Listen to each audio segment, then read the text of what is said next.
अस्सलाम वालेकुम। Welcome to लजीज इंस्टीट्यूट। आज हम इंटरव्यू सेशन जो है ना वो स्टार्ट करने जा रहे हैं, जो कि अल्हम्दुलिल्लाह स्टूडेंट्स पास हुए थे असिस्टेंट डायरेक्टर लीगल के और इंस्पेक्टर लीगल के। तो उसमें अब जो एक सबसे अहम फेज होता है जिसके बारे में जो है ना वो स्टूडेंट्स तैयारी नहीं करते, वो समझते हैं कि शायद अगर लॉ है एकेडमिक में तो लॉ पढ़ लेंगे, फूड साइंस है तो शायद फूड साइंस पढ़ लेंगे, अगर कोई एक्ट है तो शायद वो पढ़ लेंगे तो काम बन जाएगा, और शायद उनकी महारत हो इन चीज़ों के ऊपर फिर भी काम बन जाएगा। लेकिन एक्चुअली ऐसा नहीं होता। एक्चुअली क्या होता है वो हमने इस सेशन में देखना है। ये सेशन जो है ना, कौन कौन जो है ना वो आपको पढ़ाएंगे बेसिकली। इसमें फैकल्टी मेंबर्स जो है वो दो हैं जो आपको ट्रेन करेंगे, और उनमें हाफिज मोहम्मद उस्मान साहब हैं जो कि असिस्टेंट डायरेक्टर लीगल हैं और खुद इसी डिपार्टमेंट में सर्व कर रहे हैं जिसके लिए हम इंटरव्यू की प्रिपरेशन आपको करवा रहे हैं। और उसी के साथ हाफिज मोहम्मद अरसलान माई सेल्फ, जो कि C of of this institution भी हैं और as well as mentor of many officers. और ना सिर्फ ऑफिसर्स बल्कि डिप्टी डायरेक्टर्स और डिप्टी मतलब असिस्टेंट डायरेक्टर्स तक जो है ना वो हमारी इंस्टीट्यूशन से ट्रेन होके गए। और हमारा जो इंटरव्यू का जो सक्सेस रेट है, मैं आपको ये बताता चलूँ। इंटरव्यू सेशन का रिसेंटली हमारा एक इंटरव्यू सेशन खत्म हुआ है जिसमें 18 स्टूडेंट्स थे हमारे पास जिनको हमने ट्रेन किया है फॉर द ऑफिसर पोस्ट। तो इंशाल्लाह एक्सपेक्टेड रिजल्ट है उसका। तो हमारा जो रिजल्ट है बेसिकली वो 90% अल्हम्दुलिल्लाह हमारा सक्सेस रेट है इस हवाले से। तो उम्मीद करते हैं कि इंशाल्लाह ये भी हमारा एक सक्सेसफुल ना सिर्फ सेशन जाएगा बल्कि हमारे जो स्टूडेंट्स होंगे वो भी इंशाल्लाह सक्सेसफुल रहेंगे। तो सबसे पहले मैं आपको थोड़ा सा ओवरव्यू दूंगा कि हमारे जो ये काम करता है इंटरव्यू सेशन, ये किस तरह होता है। बेसिकली एक ना कन्फ्यूजन होती है कि ये कैसे जो है ना पॉसिबल है कि आप ऑनलाइन जो है ना वो हमसे ये पढ़ सकते हो। कैसे पॉसिबल है ये पॉसिबल है।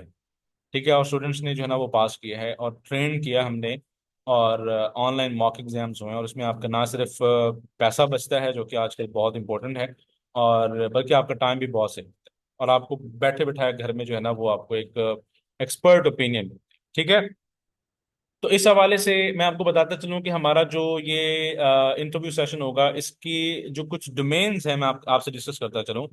इसके 3 डोमेन्स हैं। 3 डोमेन्स में से जो सबसे पहला डोमेन है वो पर्सनल है। अब पर्सनल डोमेन में आपको पता है कि किसी भी इंटरव्यू में आप चले जाएं, आपको अपने आप को जो है ना वो इंट्रोड्यूस करवाना है। अब ये सबको ना एक सिंपल सा क्वेश्चन लगता है कि हाँ यार इंट्रोड्यूस करवा देंगे तो क्या हो जाएगा, मतलब बता देंगे कि हाँ, हम लॉयर हैं, हमने ये कर लिया, हमने वो कर लिया।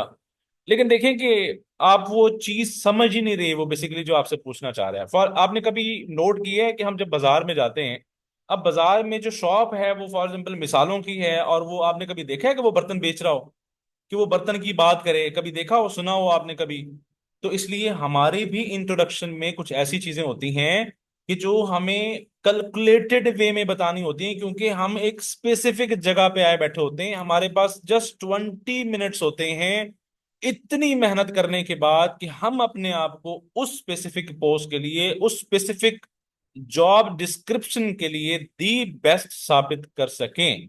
तो आप कैसे कह सकते हैं इस बात को कि हम जो है वो कुछ भी बता देंगे तो काम बन जाएगा, फिर बाद में कहेंगे अच्छा यार हुआ ही नहीं, किस्मत थी। क्या हमने ट्राई किया था? पहले तो हमें ट्राई करना पड़ेगा ना। तो ट्राई करने के बाद फिर आप ये कह सकते हैं कि हाँ, ये मुकद्दर था। ठीक है।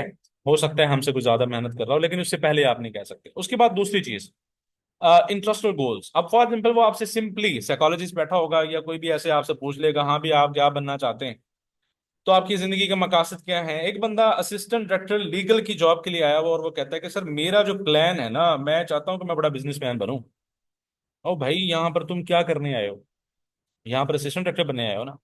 तो फिर आपको कुछ ऐसा प्लान अपनी, ऐसा नहीं है कि आप बिजनेसमैन ना बनो, आप बिजनेसमैन बनो, लेकिन जिस पोस्ट के लिए आप आए हुए हो तो उनका टाइम वेस्ट करने आए आप यहाँ पर, तो फिर भाई अपनी लाइफ में गोल सेट करें ना। गोल ओरिएंटेड होना चाहिए आपको, क्योंकि जब आप जॉब में आएंगे तो डे टू डे आपको गोल सेट करना पड़ेगा। डेली रूटीन में आपको गोल सेट करना पड़ेगा, तो आप कैसे करेंगे? वो काम कैसे करेंगे? That's why they ask about your interest, your goals, your targets in life. ठीक है। उसके अलावा स्ट्रेंथ्स एंड वीकनेसेस, बड़ा सिंपल सा क्वेश्चन है। ठीक है। और आप लोग बस स्टूडेंट्स क्या करते हैं, नेट पे जाएंगे, वहां से ढूंढने हाँ भी क्या स्ट्रेंथ्स होती हैं, क्या वीकनेसेस होती हैं। इवन के लोगों को वीकनेसेस के मतलब का नहीं पता कि वीकनेस का मतलब होता क्या है। तो वो जाके ढूंढ लेंगे और वही जाके ना वो रटी रटाई बता देंगे, और उसमें एंड पे पूछ लेंगे हाँ भी तुम, हाँ कंसिस्टेंट आपने लिखा हुआ है, कंसिस्टेंसी का मतलब क्या होता है यार। तो वो अगला बंदा मुंह उठा के सर कंसिस्टेंस, वो क्योंकि उसने इंग्लिश में पढ़ा होता है वो डेफिनेशन उसके सुनाना स्टार्ट कर देता है। जिसे किसी चीज के मफहूम का नहीं पता ना, वो कभी भी वो उसे अच्छे तरीके से एक्सप्लेन नहीं कर सकता। तो यहाँ पर जरूरी है कि जो स्ट्रेंथ आप में है, आपको पहले वो अपने आप में ढूंढनी पड़ेगी। अच्छा आपने ढूंढ ली, ढूंढने के बाद आपको लगा कि आप यार बड़े ही मेहनती हैं, लेकिन मेहनती हैं तो कैसे भाई, you will have to justify that thing. आप ऐसे नहीं कह सकते कोई बात, देखिए आप तो वैसे लॉयर्स हैं, तो लॉयर्स मेरे ख्याल में बगैर सबूत और बगैर दलाल के तो बात ही नहीं करते। तो इसी तरह आपको इंटरव्यू में बगैर सबूत और बगैर दलाल में बात नहीं कर सकते। बगैर दलाल बगैर सबूत के अगर आप बात करेंगे, आपका जो केस है ना वो वीक हो जाएगा, सिंपल है। और वीकनेस का आपको मतलब समझना पड़ेगा। अगर आपको वीकनेस का मतलब नहीं पता, तो आप उनको अपनी कुछ ऐसी चीजें बता के आ जाएंगे जो आपकी प्राइवेट लाइफ का एक बहुत ही इंटीग्रल पार्ट है, जो आपकी प्राइवेसी का पार्ट। तो that is not about weaknesses, weakness is something something else. ठीक है, ये आपको समझना पड़ेगा, जानना पड़ेगा। और इसमें हम आपको ये ना, ये इनके ऊपर कम से कम एक एक दिन लगता है, मतलब इंट्रोडक्शन पे तो कम से कम बच्चों के, कुछ बच्चों को जो है ना वो 30-30 दिन भी लगे हैं। हमारे यूट्यूब चैनल के ऊपर इंटरव्यूज पड़े हुए हैं, आप देख सकते हैं हमारी जो सक्सेस स्टोरीज हैं, जो म्यूनिसिपल ऑफिसर्स हैं जो भी हैं, तो आप उनसे देख सकते हैं कि कितने दिन उनको जो है ना वो इंटरव्यू इंट्रोडक्शन जो है ना वो तैयार करने में लगे।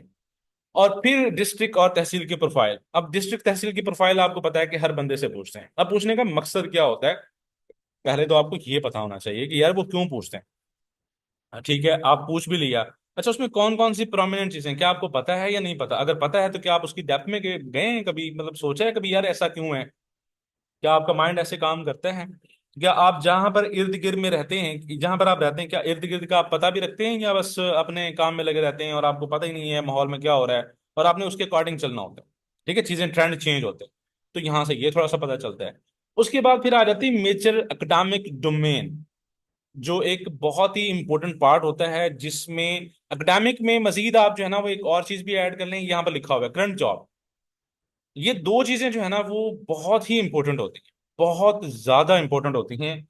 इसके लिए जो है ना वो आपको सर उस्मान साहब जो है ना वो आपको गाइड करेंगे ड्यूटीज के हवाले से, और आपको जो क्वेश्चंस वहां से पूछे जाएंगे। अब क्वेश्चन सवाल यहाँ पर ये है कि सर सिलेबस तो इतना ज्यादा है कि कैसे मैनेज किया जाए।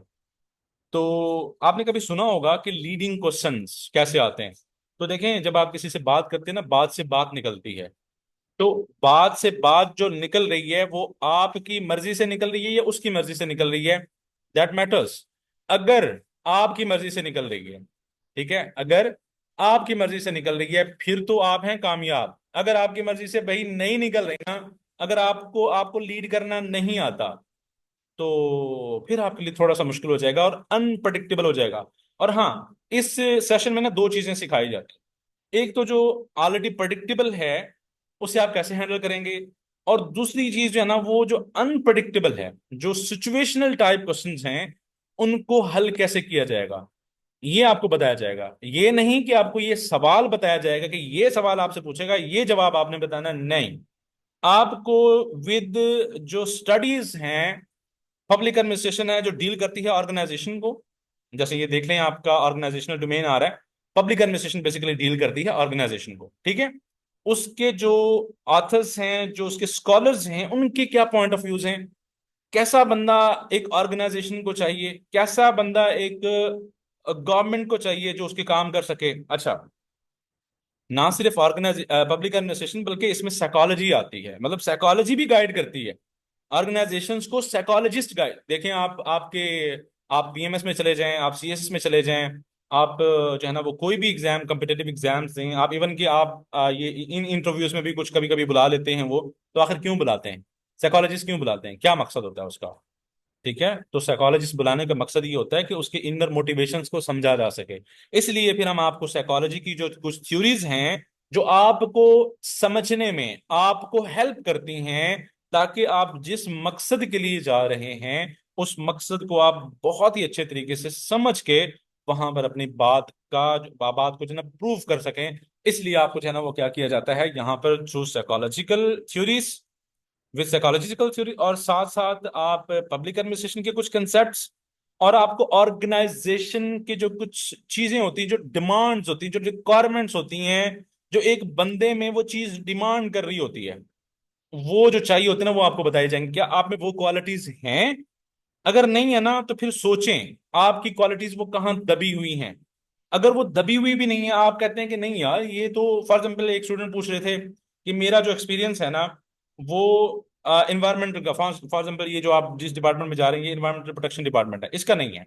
अब देखिए, एक इररेलेवेंट चीज को रेलेवेंट कैसे बनाना है। एक बंदे ने फॉर एग्जाम्पल कोई मिसाल के तौर पर वो लॉ करने के बाद जो है ना, वो लॉ वाला को काम ही नहीं करता, मतलब वो जाके अपने वाले साहब के साथ बिजनेस स्टार्ट हो जाता है, वो अपना कोई स्कूल में पढ़ाने लग जाता है, कुछ भी करने। देखें अब इस एक्सपीरियंस को, ये जो टोटली इररेलेवेंट एक्सपीरियंस है, आप उस जगह पे रेलेवेंट कैसे बनाएंगे?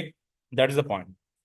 असल चीज ये है, कैसे आप वहां से चीजें निकालेंगे जो उनके लिए जरूरी हैं, और आप कहेंगे कि वो भी अगला कहेगा हाँ यस बिल्कुल, इस बंदे को जो पता है वो क्या कर रहा है, इस बंदे को पता है। ठीक है।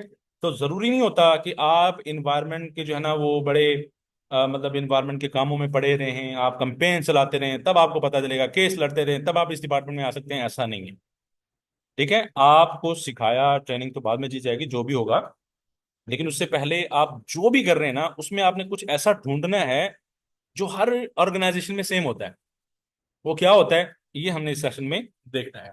तो उसके बाद में कुछ कॉमन से क्वेश्चंस होते हैं जिनकी बेसिस मैंने आपको बताया पब्लिक एडमिनिस्ट्रेशन और साइकोलॉजी होती है। तो वो हम ऑर्गेनाइजेशनल डोमेन में देखेंगे। जैसे फॉर एग्जांपल टीम वर्क है, आपको पता होगा, चेन ऑफ कमांड का पता होगा। ठीक है, जो ऑलरेडी गवर्नमेंट ऑफिसर्स हैं या गवर्नमेंट में सर्व कर रहे हैं, तो उनको इवन कि वो क्लर्क हों या वो कुछ भी हों, तो एक चेन है, चेन ऑफ कमांड है, एक टेरिटरी है जो फिक्स है।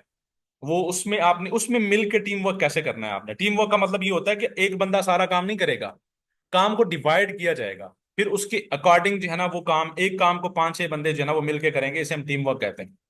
अब एक बंदा वो कहता है नहीं मैंने तो सारा ही का सारा काम करना है, तो फिर वो भैया आप तो ओवरबर्डन हो जाएंगे, और भी बहुत सारे काम है जो आपके करने वाले हैं, वो शायद दूसरा नहीं कर सकता। तो आप तो टीम प्लेयर ही नहीं है, आप तो चाहिए नहीं इस ऑर्गेनाइजेशन में, चाहे आप जितने मर्जी लॉयर अच्छे हैं, नहीं आप रिक्वायर्ड भी इस डिपार्टमेंट में, आप कहीं और जाएं। ठीक है, आप अपना कोई इदारा खोल लें, ठीक है, जिसमें आप सारे काम फिर भी खुद ही करें, ऐसा नहीं पॉसिबल।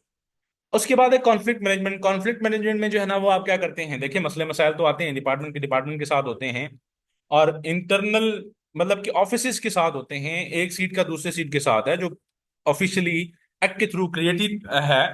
तो वो कैसे मैनेज करेंगे, और वो मैनेज करते हुए आप अपने प्रोफेशनल काम को कैसे इम्पैक्ट नहीं करेंगे। आपका प्रोफेशनल काम जो गवर्नमेंट ने आपको असाइन किया वो भी चलता रहेगा, और आपने किसी के साथ लड़ाई लड़ाई भी नहीं करनी। ये कैसे होगा, ये आपको बताऊं। उसके बाद ह्यूमन स्किल्स। ह्यूमन स्किल्स से क्या मुराद होता है?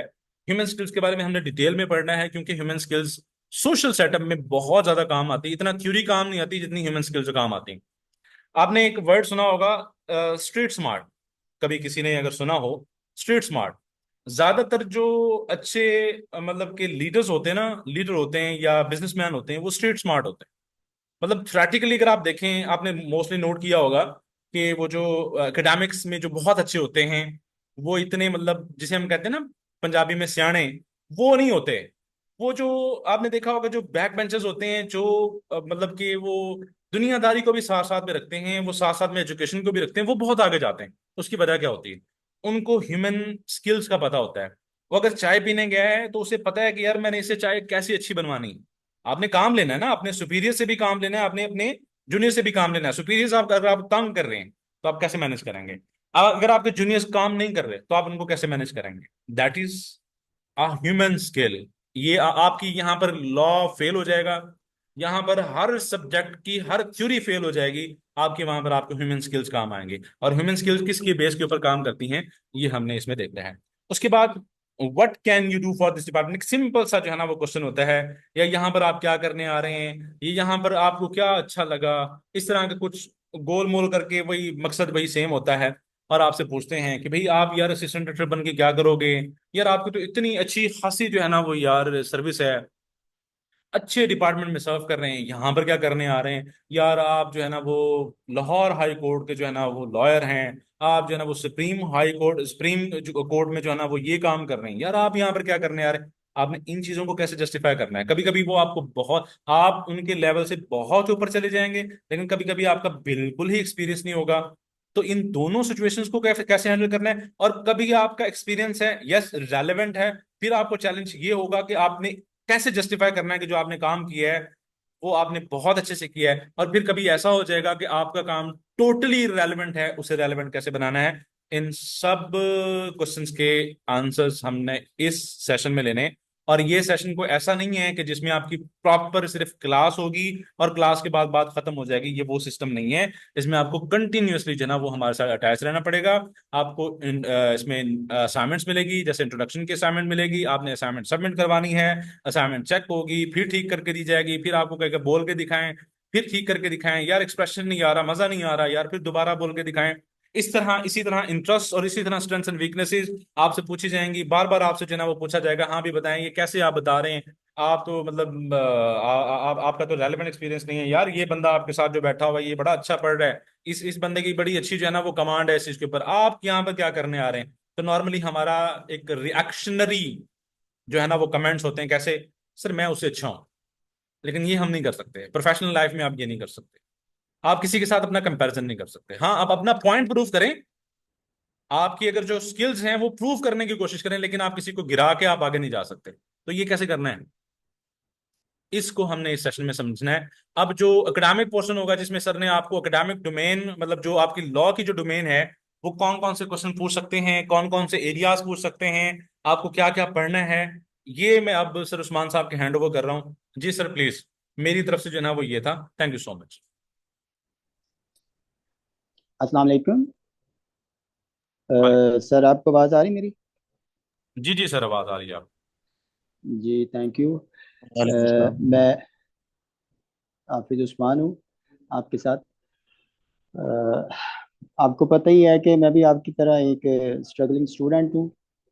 और सर की आपको और हम सबको मिल के हमें अप्रिसिएशन करनी चाहिए कि सर ने अपनी एकेडमी के अंदर हम वकला के लिए भी एक फोरम रखा है कि हम भी कुछ एक दूसरे से अपने एक्सपीरियंस शेयर कर सकें।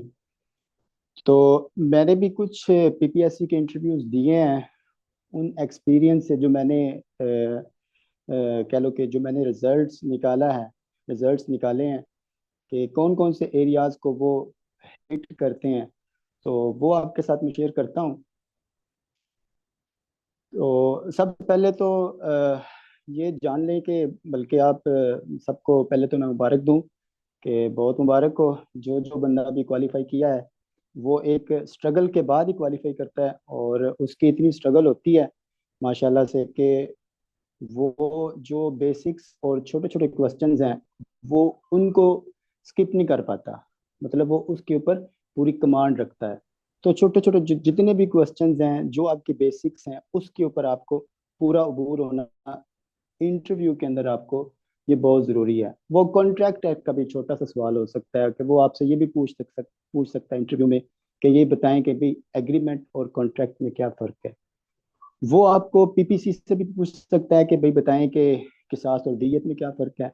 आपसे कॉन्स्टिट्यूशन में ये भी पूछ सकता है कि रूल ऑफ लॉ क्या है। आपको मतलब किसी भी लॉ के एरिया के अंदर आपसे बेसिक सवाल जो है ना वो पूछ सकता है। इसके अलावा आपको जो प्रैक्टिकल आपने जो कोर्स के अंदर जाके काम किया है उसके बारे में भी आपसे पूछ सकता है। फर्ज करें आपसे वो ये भी पूछ सकता है, हाँ जी बताएं जी कोर्ट विटनेस को क्या कहते हैं आम लफ्ज में या अपनी प्रैक्टिकल लैंग्वेज में। या आपको पूछ सकता है कि डिफेंस विटनेस को आप क्या कहते हैं अपनी लैंग्वेज में। मतलब जो प्रैक्टिकली आप डेली लाइफ में आप कह रहे हैं मचलका, भाई बताएं मचलके की इंग्लिश क्या है। इस तरह के छोटे छोटे क्वेश्चन जो है ना वो इस तरह के भी हिट कर लेता है कि वो ये जानने के लिए कि आया ये प्रैक्टिकल है भी कि नहीं, ये सिर्फ पढ़ता रहा है या इसने कभी कोर्ट्स का भी मुंह देखा है। क्योंकि आपको वो लीगल टीम का हिस्सा बना रहे हैं, और लीगल टीम का जब आप हिस्सा बन रहे हैं तो डेफिनेटली आपने उस डिपार्टमेंट को, गवर्नमेंट के डिपार्टमेंट को, कोर्ट्स के अंदर, हाई कोर्ट्स के अंदर, इवन सुप्रीम कोर्ट्स के अंदर भी आपने उस डिपार्टमेंट को रिप्रेजेंट करना है। और अगर आपने कोर्ट की बिल्कुल शक्ल ही ना देखी हो, आपको पता ही नहीं है कि किस तरफ रिस्पोंडेंट खड़ा होता है, मतलब रिस्पोंडेंट का लॉयर खड़ा होता है, वकील खड़ा होता है, और किस तरफ जो पटिशनर है उसका लॉयर खड़ा होता है, मतलब आपको ये छोटी छोटी, अगर प्रैक्टिकल चीज़ों का नॉलेज नहीं है तो वो एक ब्लंडर होता है। आप ये कह सकते हैं कि ये एक ऐसी मिस्टेक होती है कि जिसको फॉरगो नहीं किया जा सकता। तो इसलिए हमें प्रैक्टिकली अप्रोच और उसके अलावा थ्रेटिकली अप्रोच, इन दोनों को आपने पैरेलल, दोनों को आपने याद करना, दोनों को सीखना और दोनों पर ग्रिप करना बहुत जरूरी है। और बेसिक आपकी जो है वो जो आसान सवाल है वो आपका नहीं छूटना चाहिए। अगर आपसे वो क्वेश्चन करता है और आपका एक आसान क्वेश्चन छूट जाता है, आपको यही नहीं पता कि भाई 340 और 342 सीआरपीसी में क्या फर्क है, इसका मतलब यह है कि आपने अभी तक नहीं पढ़ा। तो ये एक ऐसी आपकी मिस्टेक बन जाती है कि जिसकी वजह से आप इंटरव्यू के अंदर आप खुद को, अपने आप को नंबर कम देते हैं। जब आप खुद अपने आप को नंबर कम दे रहे होते हैं तो वो सामने वाला जो बैठा है वो आपको किस तरह आपको पास करें। एक बात। दूसरी बात यह है कि हम क्योंकि लॉयर होते हैं, हमने इस हवाले पे इतना काम नहीं किया होता कि इंग्लिश फ्लुएंसी जो है, इंग्लिश बोलचाल, इंग्लिश स्पीकिंग के अंदर हमने इतना काम नहीं किया होता। वो हमें एक बहुत बड़ा पहाड़ लगता है, जो काम किया होता है लेकिन हमने उसकी प्रैक्टिस नहीं की होती, जिसकी वजह से हमें थोड़ी सी मुश्किल पेश आती है। और आमतौर पर मैंने देखा है कि बहुत से इंटरव्यूज के अंदर स्टूडेंट्स सिर्फ इस वजह से ड्रॉप हो जाते हैं कि उनको कॉन्सेप्ट का पता होता है लेकिन वो इंग्लिश नहीं बोल पाते। जब इंग्लिश नहीं बोल पाते उसकी वजह से वो एग्जामिनर जो है या वो जो कमीशन है वो ये कहता है कि भाई इसको इंग्लिश बोलने की वजह से ऐसी हेजिटेशन है कि वो अपना कॉन्सेप्ट ही नहीं बता पाया। जब कॉन्सेप्ट इधर नहीं बता पाया तो कोर्ट के अंदर अगर कोर्ट पूछ लेगी कि भाई इंग्लिश में कुछ उनसे टर्म पूछ लेगी, तो उस वक्त ये हमें at this part of moment हमें कैसे रिप्रेजेंट करेगा। तो इसलिए इंग्लिश के ऊपर भी काम करना है हमने, थोड़ा थोड़ा हल्का हल्का इतना सा काम करना है कि अगर आपसे वो डिफरेंस पूछ लेता है छोटा सा कि बताएं जी what is the difference between the order and decree, आपके पास दो तीन जुमले ऐसे हैं कि जी ये ऑर्डर होता है और ये डिक्री होती है। उसके बाद हम लोग इंग्लिश भी हल्की फुल्की आ गई। लेकिन इसके बाद हमारा जो एक मेन एरिया होता है ना, वो सिर्फ ये नहीं होता कि आपके पास नॉलेज हो या आपके पास क्या कहते हैं उसको, इंग्लिश बोलचाल आपको आती हो। मेन जो बात होती है वो आप अपनी बात को किस तरह एक्सप्रेस करते हैं। आप अपनी बात को पूरा बता कैसे पाए हैं, बता पाए भी हैं कि नहीं बता पाए। उसने उसने आपसे पूछा कि भाई रेस्ट चेस्ट है क्या है, आप इधर उधर की बातें करते रहें और उसको ये ना बता पाए कि भाई ये लॉ ऑफ एविडेंस का एक कॉन्सेप्ट है और इसका मतलब ये होता है, और लॉ ऑफ एविडेंस में या क्यूएसओ में इसको यहाँ पर डिस्कस किया गया है और ये एक रेलिवेंट फैक्ट है। आप उसको, अगर उसने जो आपसे क्वेश्चन किया है उस क्वेश्चन का जवाब नहीं देते, सवाल गंदम जवाब चना, आप उसको उसकी एग्जाम्पल्स में दे जाते हैं। आप अपने इंटरव्यू को एक कॉम्प्लिकेट कर रहे हैं। तो इसलिए जो उसने पूछा है उसी को हिट करें और उसी को टू दी पॉइंट कोशिश करें कि जो आपसे पूछा है उसी को ही आप रिप्लाई करें। छोटे छोटे जो कंसेप्ट हैं, plea of alibi, res gestae, res judicata, sub judice, इस तरह सेट ऑफ, इस तरह क्रॉस सूट, इसी तरह क्रॉस क्लेम, इसी तरह आप कह लें क्रॉस ऑब्जेक्शन, इस तरह के ये छोटे छोटे कॉन्सेप्ट हैं। इनको आप अपनी बुक में लिख लें, अपनी नोटबुक में लिख लें और उसके बाद छोटी छोटी उनकी एक डिफाइनिंग लाइंस या छोटी छोटी उनकी मतलब जुमले लिख लें कि अगर इस पे क्वेश्चन आता है, अगर वो मुझसे पूछता है तो मैं उस वक्त क्या बताऊंगा उनको। तो अपनी बात को आपने इस तरह बताना है कि उसको लगे कि इसने ये बात पहली बार नहीं सुनी, ये बंदा इस बात को सुन सुन के इस तरह आदी हो चुका है, इसको इस तरह ये बातें आती हैं कि अगर कोर्ट किसी वक्त भी किसी भी लीगल पॉइंट पे कोई डिस्कस करती है तो ये फौरन उसको समझ लेगा। तो इसलिए अपनी बात, अपने पास नॉलेज होना और फिर उस नॉलेज को एक्सप्रेस करना, ये थोड़े से डिफरेंस, इनमें थोड़ा सा डिफरेंस है। तो इस पे भी अबूर होना बहुत जरूरी है। तो उसके अलावा आपने करना क्या क्या है, लॉ तो बहुत ज्यादा है, वो कहाँ से उठा लेता है। कभी आपको किसी दोस्त ने बताया होगा कि भाई मुझसे तो उसने इंटरनेशनल लॉ पे सारे क्वेश्चन कर दिए। कभी आपको कोई कहेगा कि यार मुझसे तो उसने सारे के सारे सीपीसी के कर दिए क्वेश्चन। कभी कोई दोस्त आपको बताएगा सारे के सारे सीआरपीसी के हो गए। एक बात हमेशा याद रख लें, अगर आप लॉ के स्टूडेंट हैं और आप किसी लीगल जॉब के लिए किसी भी इंटरव्यू में जा रहे हैं, आपने कुछ भी ना किया हो, कॉन्स्टिट्यूशन जरूर करके जाना है। कॉन्स्टिट्यूशन में से वो आपसे लाजमी क्वेश्चन करेगा। कॉन्स्टिट्यूशन में से आपसे वो हो सकता है फंडामेंटल राइट्स के बारे में पूछ ले, ये नहीं हो सकता तो हो सकता है उस वक्त कोई ऐसी कॉन्स्टिट्यूशनल डिबेट चल रही हो जिस डिबेट के ऊपर वो आपसे क्वेश्चन कर ले। कॉन्स्टिट्यूशन को मस्ट करके जाना है। अगर कॉन्स्टिट्यूशन आपने नहीं पढ़ा तो उसके उस जॉब के इंटरव्यू के लिए आप ना जाएं, आप बहुत बेइज्जत होने वाले हैं।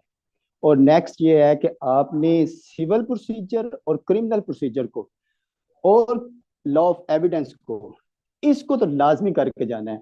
और उसके अलावा जिस डिपार्टमेंट के अंदर आप जा रहे हैं, जिस भी डिपार्टमेंट में, जिस तरह आजकल फर्ज करें फूड अथॉरिटी के अंदर कुछ लोगों के पास हुए हैं, कुछ के इन्वायरमेंट प्रोटेक्शन डिपार्टमेंट में कुछ पेपर्स पास हुए हैं, इंटरव्यू के लिए जा रहे हैं।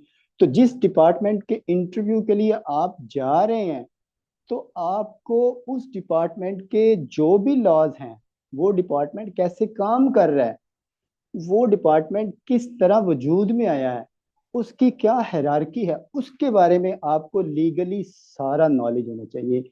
आपसे वो एक सेगमेंट होगा जनरल लॉ के बारे में आपसे पूछेंगे, क्वेश्चन करेंगे। और एक सेगमेंट होगा पर्टिकुलरली उस डिपार्टमेंट के लीगल लॉज के अंदर, उस डिपार्टमेंट के लॉज के बारे में आपसे पूछेंगे, उसके लॉ के बारे में। आप डिटेल अगर उसके रूल्स और रेगुलेशंस में नहीं भी जाना चाहते, कम से कम उसका एक्ट लाजमी अच्छी तरह से पढ़ के जाएं। लॉ इतना बड़ा है, इसको कोई बंदा भी ग्रैस्प नहीं कर सकता। और ये बात वो जो कमीशन में बैठे हुए सामने बैठे हुए लोग होते हैं, वो बहुत तजर्बाकार होते हैं और वो इस चीज़ को अच्छी तरह समझते हैं कि ये मुमकिन नहीं है कि एक बंदा एलएलबी 2015 में करके आया और 2024 के अंदर वो अगर आके बैठा है तो उससे वो एरिया पूछा जाए जो बिल्कुल बहुत कम इस्तेमाल होता है, उससे वो एरिया वो एक्सपेक्ट नहीं करते। वो एक्सपेक्ट ये करते हैं कि भाई आपके पास जो आम सादा बेसिक कंसेप्ट हैं वो हैं कि नहीं हैं, वो आपको उस वक्त फुल माइंड बना के बैठे हैं कि आपको वो इस सीट के लिए रिकमेंड करें। लेकिन हम अपनी गलतियां कर करके अपने आप को नॉट रिकमेंड करवा के आ जाते हैं। एनी हो, लॉ आपने सिर्फ बेसिक करना है, कॉन्स्टिट्यूशन को करना है अच्छी तरह से। ये जो CrPC, CPC, PPC, QSO, contract specific relief act, limitation act, इनको आपने लाजमी करके जाना है। और जिस भी डिपार्टमेंट के लिए आप चाहें, उसका जो पर्टिकुलर एक्ट है वो लाजमी करके जाना है। इस सेशन में हम क्या कराएंगे? इस सेशन में आपको हम इंशाल्लाह, जिस तरह सर ने इंट्रोडक्शन में सारा आपको डिटेल से बताया कि आपने कैसे इंटरव्यू में खुद को डिफेंड करना है, आपने अपने आप को बताना है कि मैं कैसे बाकियों से डिफरेंट हूं, मैं कैसे बाकियों से अलहदा तौर पर अच्छी तरह परफॉर्म कर सकता हूं। इस सेशन के अंदर इंशाल्लाह हम कोशिश करेंगे कि आपको वो नॉलेज या वो चीज़ें प्रोवाइड की जाएं कि जो आपको खुद घर बैठे या खुद बुक से, मतलब बहुत ज्यादा स्ट्रगल करने के बाद मिलती हो, बहुत ज्यादा कोशिश करने के बाद जो आपको चीजें मिलती हैं। हम बहुत ज्यादा कोशिश करेंगे, मैं इंशाल्लाह पर्सनली कोशिश करूंगा कि आपके लिए वो मटेरियल लाया जाए या वो कंटेंट लाया जाए कि जिसके लिए आपको बहुत एफर्ट करनी पड़ती है, आपकी एफर्ट कम हो जाए। आपको एक आधे घंटे के अंदर आपको 24 घंटे का जो काम है वो मिल जाए, मतलब 24 घंटे का काम किया हुआ मिल जाए आपको, ज्यादा से ज्यादा फैसिलिटेट किया जाए। मतलब कॉन्स्टिट्यूशन है, आप अकेले बैठ के पढ़ना शुरू कर दें, हो सकता है आप 2 घंटे में 3 घंटे में आपका बहुत अच्छा कॉन्स्टिट्यूशन है तो सारा पढ़ लें। लेकिन अगर आप लेक्चर लें तो हो सकता है जो एक्सपर्ट है आपको आधे घंटे में, पौने घंटे में उसके जो मेन मेन एरियाज हैं वो बता दें। तो इंशाल्लाह हम कोशिश करेंगे कि इसको आप सबके लिए बेनिफिशियल बनाएं। इस सेशन को रखने का बेसिक पर्पस यही है कि लॉ की जो सीट्स हैं वो बहुत ज़्यादा होती हैं, और स्टूडेंट्स इतने ज़्यादा होने के बावजूद भी लॉ की जो सीट्स हैं वो आमतौर पर देखा गया है कि वो खाली चली जाती हैं। मतलब कैंडिडेट्स जो हैं वो नहीं मिलते कमीशन को, वो सारे की सारी वो सीटें या खाली छोड़ देते हैं, या फिर वो नॉट रिकमेंड, या वो मतलब वो पास नहीं करते, फेल कर देते हैं। तो इसलिए यहाँ पर मैंने सर से पर्सनली ये कहा है कि हम लोग लॉयर्स के लिए, अपने कुलीग्स के लिए एक ऐसा फोरम कम से कम रखें कि जिसके अंदर उनको पता चले कि आपने कमीशन के इंटरव्यू के अंदर कैसे आपने परफॉर्म करना है। ये डिफरेंट है कोर्ट के अंदर अपेयर होने से। ये बिलीव करें कि कोर्ट के अंदर जो आप आर्ग्यू करते हैं वो बिल्कुल डिफरेंट है उससे कि जो आप कमीशन के अंदर आप जाके अपेयर होंगे। Thank you so much. अल्लाह ताला आप सबको कामयाब करे। मेरी आप सबके लिए बहुत दुआएं हैं।